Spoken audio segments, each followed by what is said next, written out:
싱크홀이 무너뜨린 건 도로가 아니라 누군가가 평생 숨겨온 진실이었는데요. 이한영은 그날 확신했었습니다. 이 사건은 단순한 사고가 아니라는 걸요. 그리고 누군가는 이 사고를 필연처럼 보이게 만들었다는 것도요. 거대 로펌의 계산 속에서 이용당하며 판결을 찍어내던 과거의 이한영이라면 싱크홀 사건 역시 서류 몇 장으로 정리했을 겁니다. 하지만 10년 전으로 돌아온 지금의 이한영은 다릅니다. 어떻게 이용해야 득이 되는지, 누가 무엇을 숨기고 있는지 이미 너무 많이 알고 있는 판사였거든요. 그래서 이한영은 사건 기록을 넘기는 순간부터 결론을 미뤘습니다. 빠르게 끝낼수록 진실은 더 깊이 묻힌다는 걸 알았으니까요. 서울 입성을 노리는 이한영에게 싱크홀 사건은 위험한 양날의 검이었습니다. 제대로 파면 강신진의 영역을 직접 건드리게 되고 대충 넘기면 스스로가 과거의 자신과 다를 게 없어지죠. 이한영은 선택합니다. 이번 생에서는 애매하게 정의로운 척하지 않겠다고요. 명확하게 적을 만들기로요. 강신진은 이한영의 움직임을 흥미롭게 지켜봅니다. 계산이 확실한 놈이야라는 말이 입 밖으로 새어나왔는데요. 강신진은 단번에 알아봤습니다. 이한영은 감정으로 덤비는 사람이 아니라 필요하다면 정의조차 도구로 쓰는 타입이라는 걸요. 그래서 더 위험했습니다. 예측이 안 되는 게 아니라 예측한 뒤에도 멈추지 않는 사람이었으니까요. 이한영은 가장 먼저 김진아를 떠올립니다.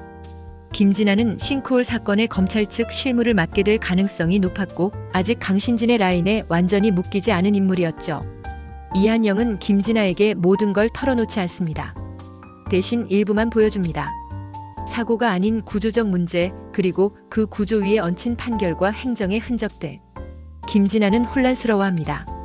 정의를 믿고 싶었지만 정의가 너무 복잡한 계산 위에 놓여있다는 사실이 마음을 무겁게 만들었거든요. 석정호 역시 이한영의 변화를 감지합니다. 석정호는 늘 현실적인 판단을 중시해왔고 판사는 세상을 바꾸는 사람이 아니라 균형을 유지하는 사람이라고 믿었죠. 그런데 이한영은 균형을 일부러 흔들고 있었습니다. 이렇게까지 할 필요 있나? 라는 석정호의 질문에 이한영은 짧게 답합니다. 이번엔 끝까지 가야 합니다. 그 말 속에는 회기 전생에서 멈췄던 자신에 대한 후회가 담겨 있었죠. 싱크홀 사건의 이면에는 예상보다 많은 이름이 얽혀 있었습니다. 유진광이 연결된 건설 자금, 유선철이 관여했던 행정 판단, 그리고 임정식과 김진환이 정리해온 내부 보고서까지. 이한영은 하나씩 연결해가며 이 사고가 단순한 부실 공사가 아니라 침묵을 전제로 굴러간 시스템의 결과라는 걸 드러냅니다. 하지만 이한영은 모든 카드를 한 번에 꺼내지 않습니다. 일부러 판결문에 여지를 남기고 질문을 던지는 방식으로 사건을 흘려보내죠. 그 과정에서 박철우의 이름이 다시 수면 위로 떠오릅니다. 과거엔 작은 비리의 얼굴로만 소비됐던 인물이었지만 이번엔 다릅니다. 박철우는 알고 있었습니다. 누가 싱크홀 위험 보고서를 묵살했는지, 왜 특정 구간만 공사가 서둘러 진행됐는지. 이한영은 박철우를 구하지도 버리지도 않습니다. 대신 선택권을 남겨둡니다. 말할 기회는 한 번뿐입니다. 그 말은 협박이 아니라 경고였죠. 송나연은 사건의 흐름을 읽고 언론의 온도를 조절합니다. 너무 뜨겁게 만들면 덮이고 너무 조용하면 묻히는 걸 잘 알고 있었거든요. 유세인은 그 미묘한 지점을 파고들며 정보의 흐름을 관리합니다.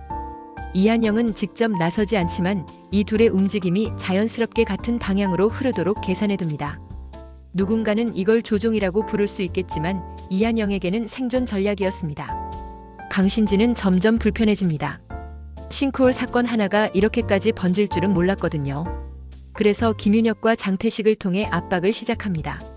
이한영의 과거 판결, 가족관계, 그리고 회기 전생에서 스스로를 지키기 위해 했던 타협들까지 다시 끌어올립니다. 이한영은 흔들립니다. 이미 알고 있었던 공격이었는데도 막상 다시 마주하니 가슴이 조여옵니다. 이번에도 같은 선택을 하게 되면 어쩌지라는 두려움이 스멀스멀 올라왔죠. 그때 하나영과 박말래, 신남숙 같은 이름들이 다시 등장합니다.